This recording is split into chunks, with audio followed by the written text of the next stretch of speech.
Good morning. আর আজকে বলার জায়গা নেই, কারণ 12:30টা বাজে। তার মানে কিন্তু এটা নয় যে আমি 12:30টায় ঘুম দিয়ে উঠেছি। আমি উঠেছি অনেকটা তাড়াতাড়ি, কারণ ছেলেকে স্কুল পাঠাতে হয়েছে। অ্যাকচুয়ালি সাড়ে স্কুল থাকলে না আমাকে একটু তাড়াতাড়ি উঠে যেতে হয়। তো ছেলেকে স্কুল পাঠিয়ে দিয়েছি।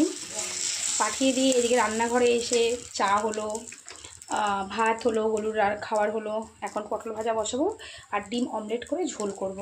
এই যে অমলেট করে ঝোল করব, মানে ঝোল বলতে রসা কষাভাবেই করবো। ওই পাতলা তেলে ঝোল করবো না, পাতলা তেলে খাওয়ার ইচ্ছে করে না। একটু রসা কষাভাবে একটু ঝোল করবো, মানে ডিমের তরকারিটা করবো, যাতে থেকে গেলে রাতে রুটি খাওয়া হয়ে যাবে এই তরকারি দিন।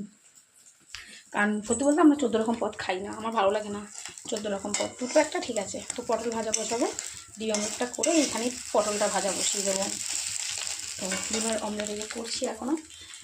দুবেলার জন্য 4টে সান। আর আমার সান আবার পোচ খায়, ঠিক আছে। এই যে সানের জন্য পোচ করে ঝোল করব, আর আমারটা তো পেঁয়াজ দিয়ে।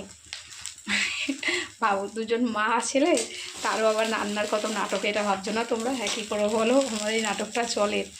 কারণ ছোটো মানুষ তো খেতে চায় না, পেঁয়াজ খুঁচিয়ে খুঁচিয়ে পেঁয়াজগুলোকে বার করে করে সব ফেলে দেবেন।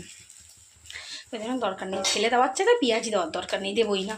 তার জন্য ওর জন্য শুধু ডিমটা পোচ করে ঝোল করবো, আমারটা পেঁয়াজ দিয়ে করলাম।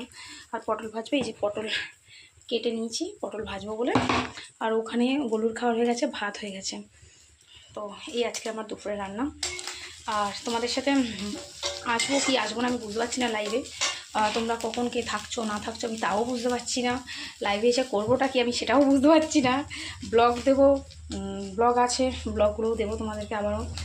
আর তোমাদেরকে কিছু জিনিস দেখানোর আছে, আমি কিছু জিনিস তৈরি করিয়েছি, সেগুলো হাতে এসে গেছে, সেগুলো তোমাদের সাথে শেয়ার করব। অ্যাকচুয়ালি জানো তো, ভেবেছিলাম কি আমরা একটুখানি ঘুরতে যাব 13 তারিখে, বাট সেটা হবে না, কারণ চারপাশের পরিস্থিতি একদমই ভালো না, তোমরা জানো।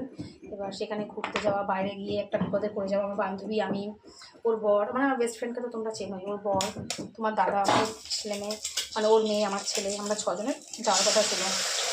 কিন্তু চারপাশের যা পরিস্থিতি, সেখানে দাঁড়িয়ে আর কোথাও যাওয়ার কোনো প্ল্যান করছি না। কারণ সত্যি কথা বলতে মাঝখান থেকে জানো তো সাধারণ মানুষরা পড়ে মরে, ওই জন্য কোথাও যাওয়ার প্ল্যান করছি না। আমাদের 13 তারিখ বেরোনোর কথা ছিল, সেটা পারলাম না।